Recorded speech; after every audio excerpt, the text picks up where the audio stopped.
What does Sumrall need to do to succeed here at UF?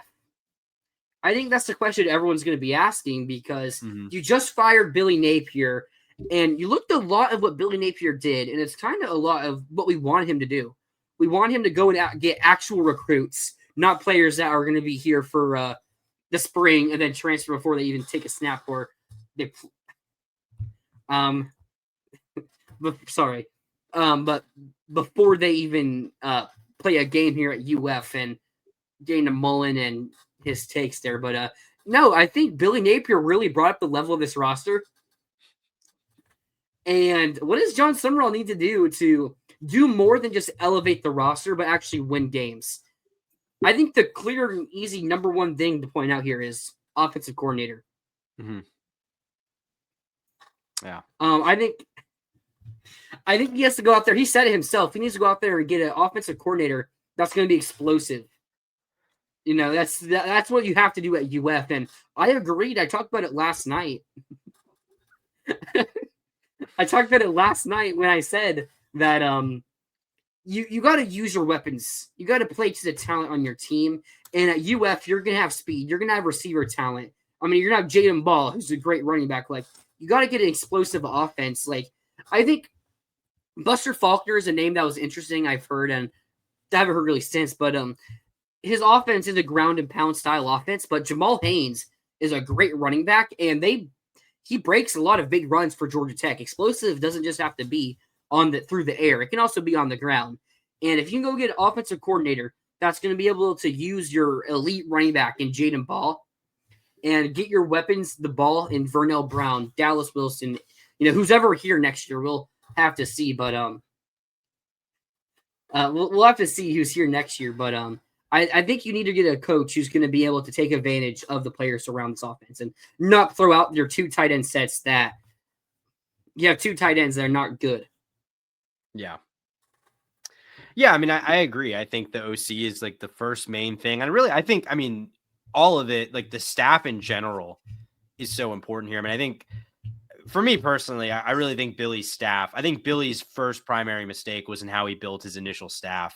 A lot of those guys didn't work out.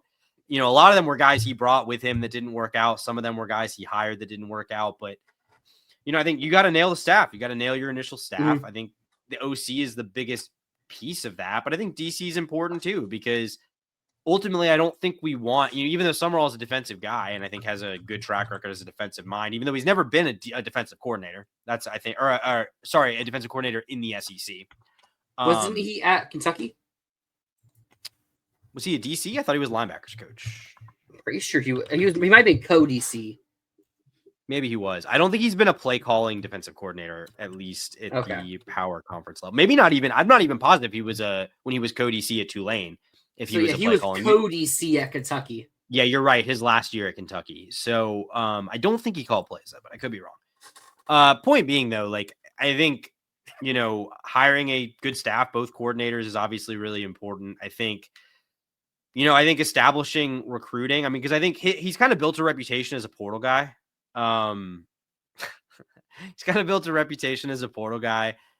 I don't think that's necessarily a bad strategy. I think Florida probably would be better served to use the portal more than they have, as Tyler's camera is off. But no, I think we'd be better served using the portal more than we did under Billy Napier. But at the same time, I do think with the talent in the state of Florida and just what we've seen from like how things have gone down at FSU with Mike Norvell, you don't want to be a staff a roster that's built entirely through the portal. So I think Sumrall being able to adjust to that and kind of shift the focus from portal first to recruiting first and use the portal to supplement, I think that's going to be a key change. And I think understanding the job he's stepping into, I think understanding that Florida fans are pretty skeptical with him right off the bat, and he's going to kind of have to earn that trust.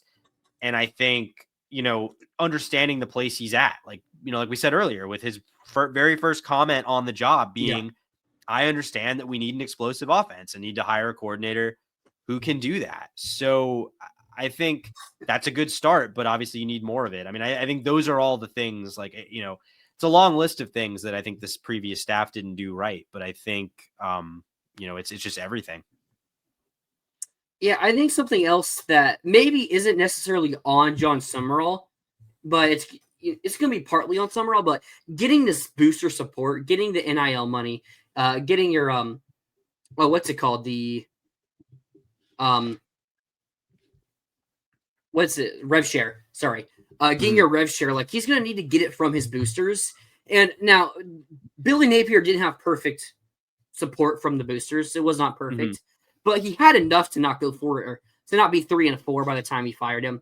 You know, he had enough not to lose to USF or Arkansas and Vanderbilt. Like he had enough to at least be winning 8-9 games, and hopefully you can elevate yourself past that. But no, Sumrall needs to prove that he can win with what he has, and I think what he has is enough to get you to that playoff conversation.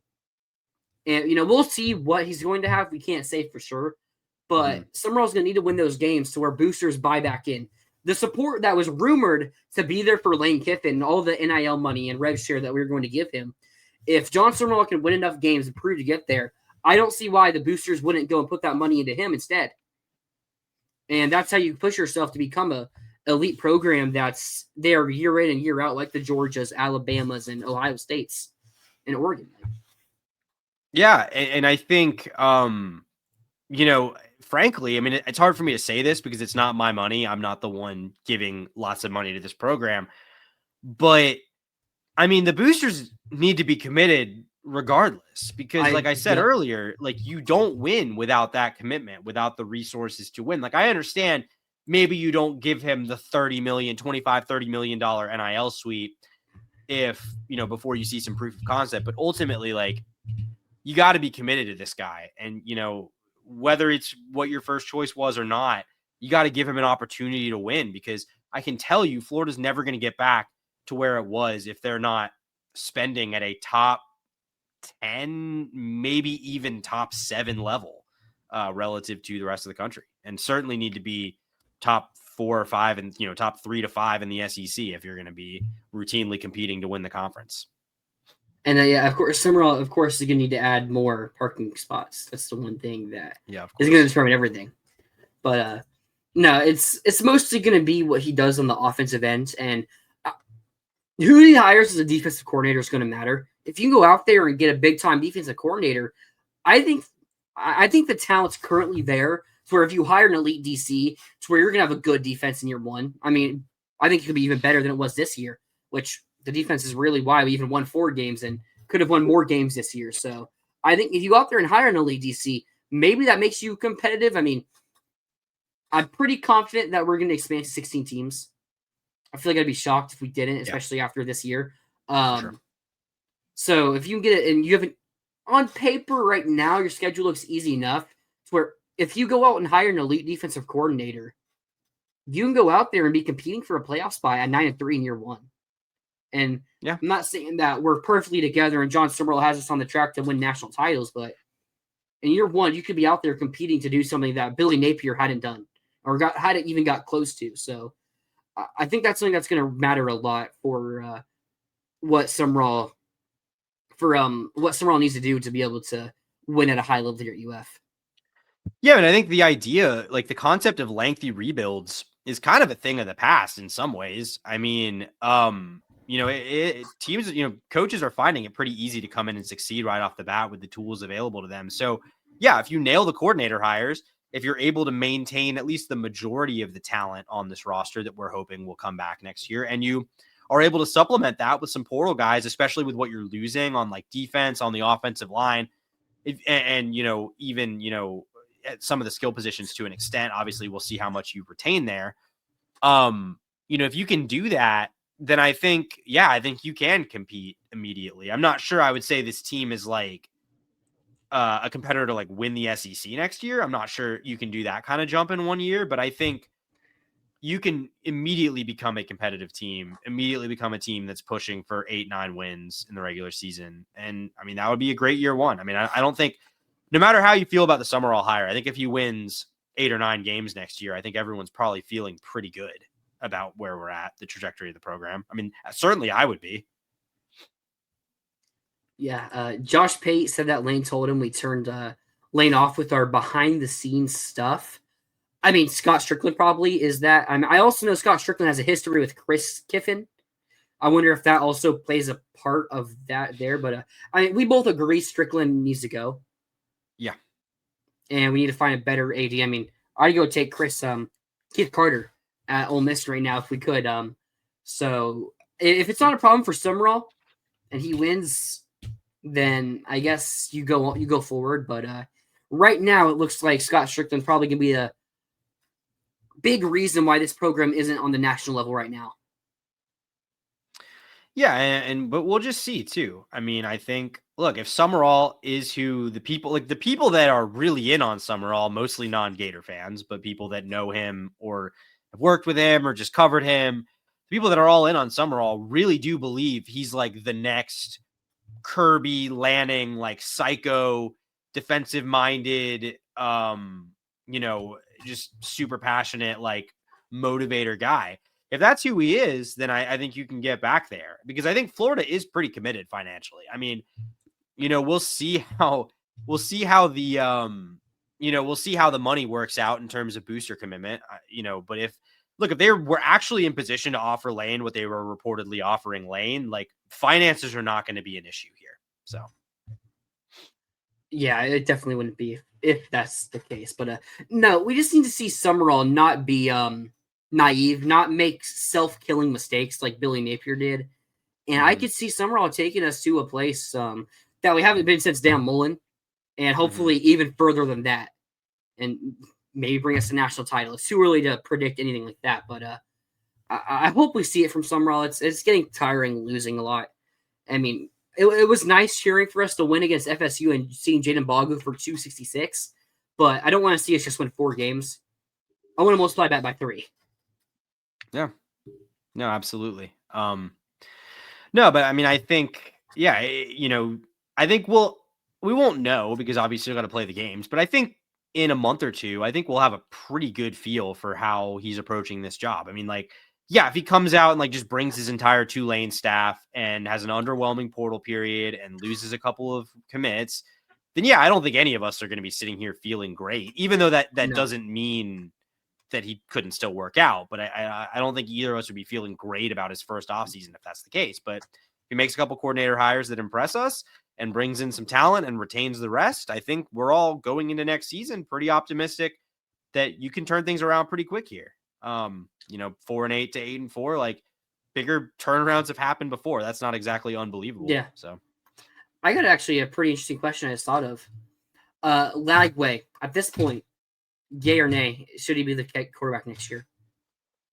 Probably lean yay, just because I question if you can get someone better, or at least someone with more potential. But I don't know, man, because like last night just shows it's like the perfect DJ Lagway experience. It's like watching Trevor Lawrence on Sundays, but like on steroids, where there are some really nice things, but man, the bad is so bad, and he's still mechanically in a really rough spot. I would say I'm probably out on Lagway unless whoever the OC hire is like a premier quarterback developer, like really elite track record.